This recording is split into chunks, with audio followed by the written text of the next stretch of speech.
Assalamu alaikum students, can you hear me? Yes, ma'am. Walaikum assalam. Okay,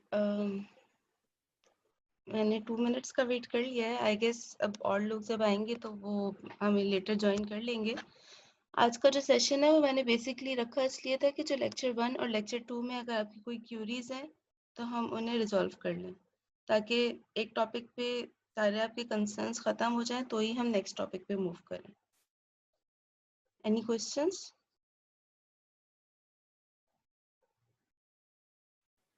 ma'am एक numerical question number 6 जो था वो आप एक दफ़ा प्लीज रिपीट करके फिर समझा दें। कौन सा? Ma'am calculate grams of acetone in 450 gram solution of 0.750 molar solution. Question number बताइए मुझे। Question number 6। 6, ओके।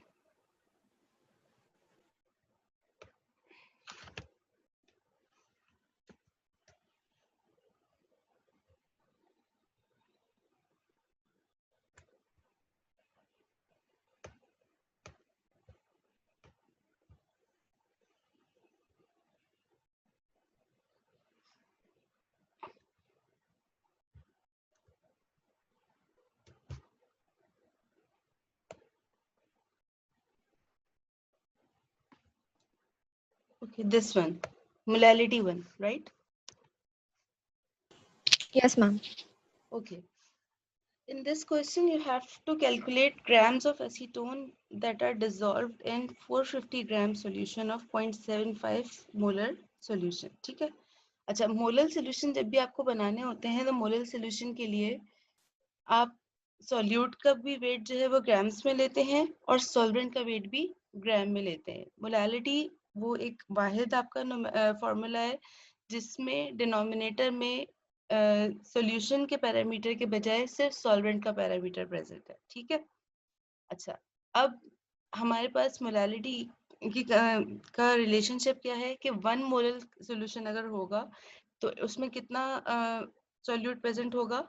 1 मोल सॉल्यूट होगा इन 1000 ग्राम ऑफ सॉल्वेंट, राइट? अब हमारे पास यहाँ पे गिवन कितना सॉल्यूशन है? 0.75 मोलर सॉल्यूशन हमें गिवन है, which means that it has 0.75 moles of acetone in 1000 gram of solvent. हमने इसको ग्राम्स में क्यों लिखा है? वैसे तो हम मोलालिटी के फॉर्मूले में किलोग्राम ऑफ सॉल्वेंट यूज करते हैं, बट सिंस हमें ये जो क्वेश्चन में गिवन क्वांटिटी है वो ग्राम्स में दी हुई है तो हमने 1 किलोग्राम को कन्वर्ट कर दिया है ग्राम्स में। ठीक है? So 1 kilogram is equal to 1000 grams. तो अभी हमारे जो सबसे फर्स्ट हमारे पास स्टेटमेंट लिखी हुई है that is just based on the molality formula कि अगर 1 मोलर सोल्यूशन है तो उसमें 1 मोल solute in 1 kilogram of solvent होगा, और अगर 0.75 मोलर सोल्यूशन है तो उसमें 0.75 moles of solute in 1000 gram of solvent, right? अच्छा, तो हमें क्या फाइंड आउट करना है? We are interested in mass of acetone. अब हमने ये कैलकुलेट कर लिया कि 0.75 मोल्स में कितना मास ऑफ एसीटोन प्रेजेंट है। ठीक है?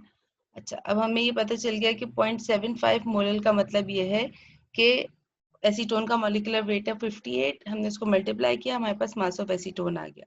Now we know that if we have 0.75 moles of acetone in 1000 gram of solvent, it will contain 43.5 gram acetone.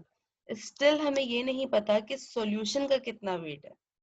Solution का mass find out करने के लिए we have to add up the mass of solute and solvent. ठीक है? Solute का mass हमने calculate कर लिया है 43.5 gram acetone, और solvent का mass हमारे पास हमने कितना relationship से निकाला था? 1000 grams. करेक्ट? तो टोटल मास ऑफ सॉल्यूशन क्या आएगा? Mass of solute plus mass of solvent, that gives us 1043.5 grams. अब हमारे पास सॉल्यूशन कितना अवेलेबल है? 1043.5 ग्राम सॉल्यूशन अवेलेबल है and it contains 43.5 gram acetone.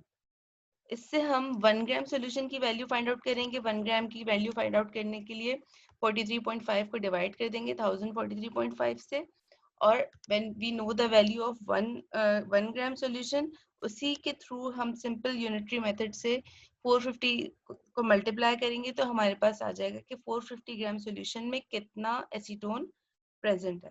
Is that clear? समझ में आया ये? Yes, ma'am.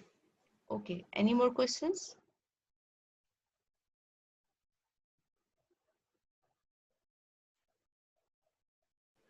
मैम एक और चीज पूछनी थी, हमारे पास जितने भी मिनरल एसिड होते हैं जी वो सारे जितने भी हमारे लिक्विड एसिड्स होते हैं वो सब मिनरल एसिड्स कहलाते हैं, या फिर उसमें हमारे पास चॉइस? No, not necessarily. जो हमारे पास एसिड्स मिनरल एसिड्स, हम ऐसे एसिड्स को कहते हैं जो हमारे पास थ्रू नेचर आते हैं, ठीक है। अब तो हमारे पास जितने भी एसिड्स प्रेजेंट होते हैं वो सारे के सारे कमर्शियल स्केल पे बने हुए होते हैं, लेकिन अगर उनका ओरिजिन फ्रॉम नेचर है तो ऐसे एसिड्स को हम मिनरल एसिड्स कहते हैं। Both HCl and H2SO4 are mineral acids, लेकिन H2SO4 जो है वो पाउडर फॉर्म में भी अवेलेबल होता है, ठीक है। तो इस वजह से most of the time when we are talking about H2SO4, हम उसको, अगर हम उसका जो सॉल्यूट है अगर हम उसको सॉलिड फॉर्म में ले रहे हैं तो उसमें हम मास कैलकुलेट कर सकते हैं, और अगर हम उसको लिक्विड फॉर्म में ले रहे हैं तो उससे आप वॉल्यूम कैलकुलेट कर सकते हैं। और अगर वॉल्यूम कैलकुलेट करेंगे तो उसमें आपको स्पेसिफिक ग्रेविटी और परसेंट प्योरिटी का ख्याल रखना पड़ेगा, ठीक है। अच्छा, ये वाला जो आपका न्यूमेरिकल है जिसमें हमने ये बात डिस्कस की थी, इसको मैं एक दफा दोबारा आपको दिखा देती हूँ, दिस वन, ठीक है। अच्छा, हमने HCl के लिए ये वाला फॉर्मूला यूज किया, लेकिन H2SO4 के लिए ये वाला फॉर्मूला यूज किया। हमें ये डिसीजन कि हम कौन सा फॉर्मूला यूज करें, ये डिसीजन हम लेते हैं इस बेसिस पे कि जो हमें गिवन डेटा है उसमें क्या क्या इंफॉर्मेशन अवेलेबल है। फॉर एग्जाम्पल, अगर मेरे पास H2SO4 है, ठीक है, H2SO4 की ना तो मुझे डेंसिटी गिवन है ना मुझे परसेंट प्योरिटी गिवन है, तो मैं इस सूरत हाल में H2SO4 को इस फॉर्मूले के थ्रू कैलकुलेट नहीं कर सकती, बिकॉज जैसे HCl है उसकी डेंसिटी और परसेंट प्योरिटी कंसंट्रेटेड सॉल्यूशन के लिए गिवन होती है, ठीक है, काफी हद तक वो स्टैंडर्ड मानी जाती है। But in case of H2SO4 percent purity varies a lot, तो इस वजह से हम कोई जनरलाइज्ड फॉर्मूला H2SO4 पे नहीं लगा सकते। हमें क्या करना होता है, हम ये देखेंगे कि जब हमें गिवन डेटा दिया हुआ है तो हमें क्या इंफॉर्मेशन दी हुई है। अगर हमें डेंसिटी और परसेंट प्योरिटी गिवन है, हम इजीली बाकी सारी चीजें तो हमारी नोन है, हम इजीली अमाउंट इससे कैलकुलेट कर सकते हैं। बट अगर हमें डेंसिटी और परसेंट प्योरिटी के बजाय उसकी कंसेंट्रेशन गिवन है, in that case we are going to use the dilution formula. मैंने जो आपको सबसे पहले लेक्चर में डाइल्यूशन फार्मूला बताया था ना, C1V1 is equal to C2V2, that formula can also be used to make up a solution। अगर आपके पास गिवन सॉल्यूशन की कंसंट्रेशन आपको 5 मोलर गिवन है और आपको उससे 0.1 मोलर सॉल्यूशन बनाना है इन 100 ml, आप किस तरह से बनाएंगे? एक तरफ आप रिक्वायर्ड की वैल्यूज रखेंगे, दूसरी तरफ आप गिवन की वैल्यूज रखेंगे, ठीक है। C1V1 में रिक्वायर्ड क्या है? C1 इज रिक्वायर्ड 0.1 मोलर और वॉल्यूम कितना रिक्वायर्ड है आपको? 100 ml, ठीक है। C2 क्या है? गिवन। गिवन में आपको कंसंट्रेशन कितनी गिवन है? 5 मोलर। उसमें से वॉल्यूम कितना ड्रॉ करेंगे कि 5.1 मोलर बन जाए? You do not know. इसको आप कैलकुलेट करेंगे, 200 डिवाइड बाय 5 आपके पास 20 डिवाइड बाय 5 आपके पास 4 ml आंसर आ गया, ठीक है। लेट मी कंफर्म इट, मैंने इसको ओरली कैलकुलेट किया है। 0.1 multiply by 100 divide by 5, sorry 2 ml आपके पास इसका आंसर आ रहा है, ठीक है। अगर आपके पास 5 मोलर सोल्यूशन है H2SO4 का और उससे आपको 0.1 मोलर सोल्यूशन बनाना है 100 ml में, तो उस कंसंट्रेटेड H2SO4 में से अगर आप 2 ml ड्रॉ करें और 98 ml उसके अंदर वाटर एड अप कर दें तो आपके पास 0.1 मोलर H2SO4 आ जाएगा, ठीक है। सो which formula can be used, it will depend on the given data। ये पॉइंट समझ में आया है? Yes ma'am. Okay, any more questions?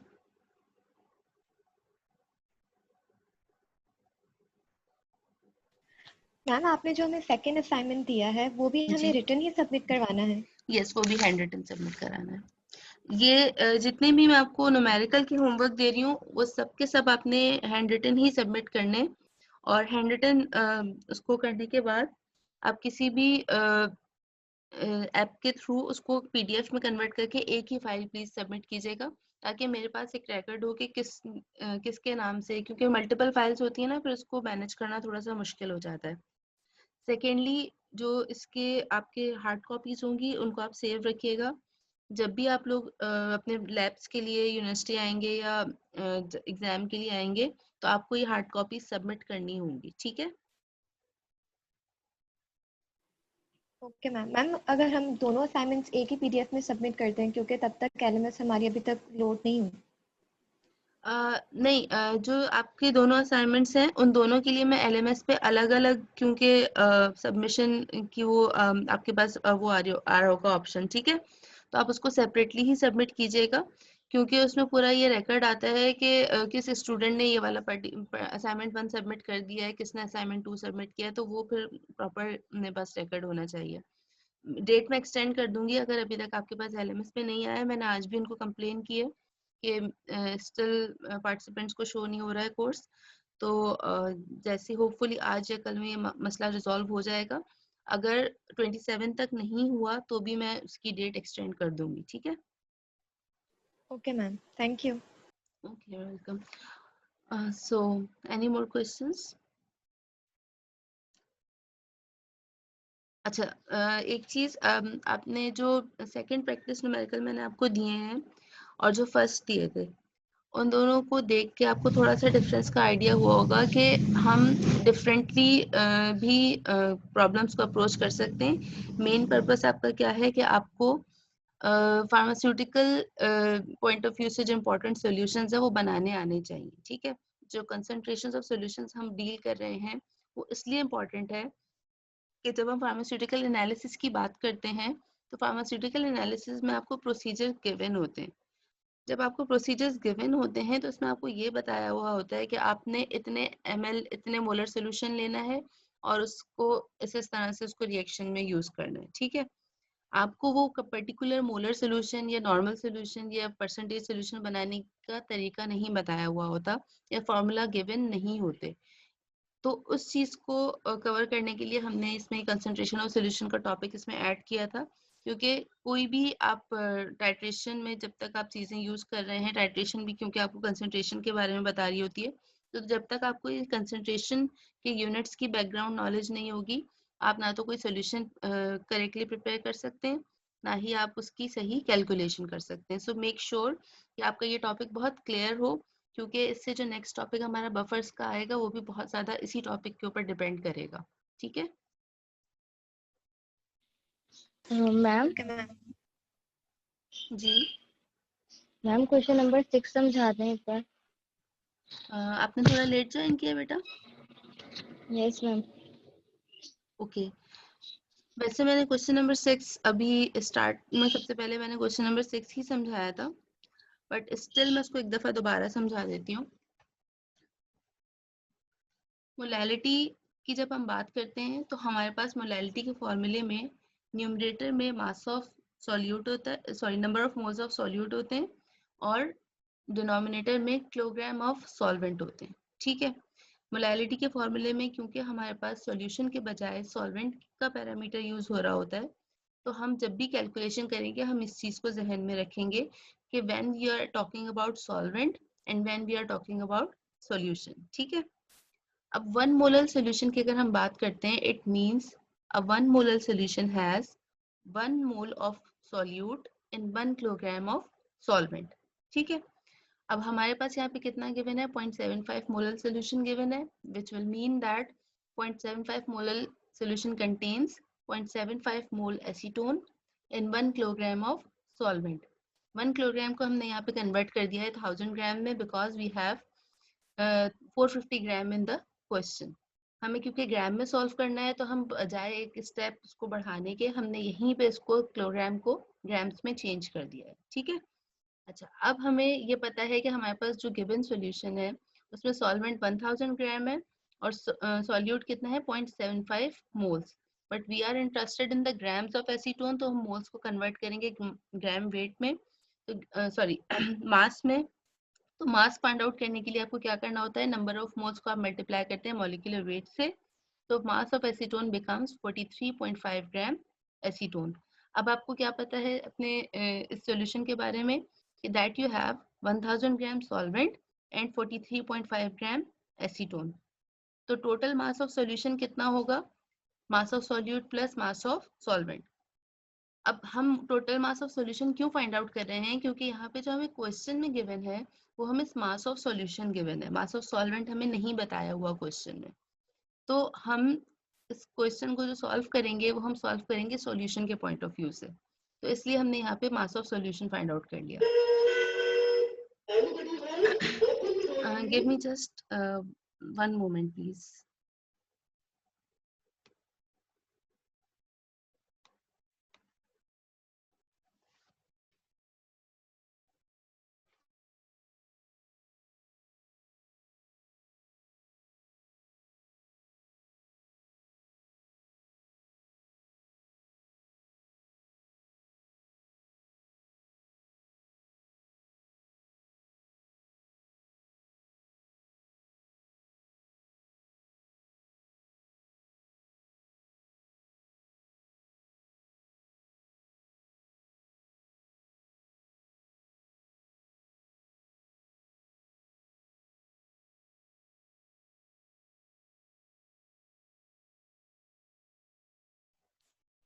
Sorry,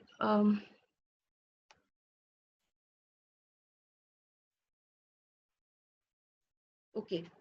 So now we have both mass of solution and then mass of solute what we have in the solution. ठीक है, अब हम इसको सिंपल यूनिटरी मेथड से सॉल्व कर लेंगे। हमारे पास फर्स्ट रिलेशनशिप क्या है? 1043.5 ग्राम सॉल्यूशन कंटेन्स 43.5 ग्राम एसीटोन। उसके थ्रू हम 1 ग्राम की वैल्यू कैलकुलेट करेंगे। जब हमें 1 की वैल्यू पता चल जाएगी हम सिंपल मल्टीप्लिकेशन से 450 ग्राम सॉल्यूशन की वैल्यू फाइंड आउट कर लेंगे। Is that clear now? Yes, ma'am. Thank you. Okay, you're welcome. Any more questions?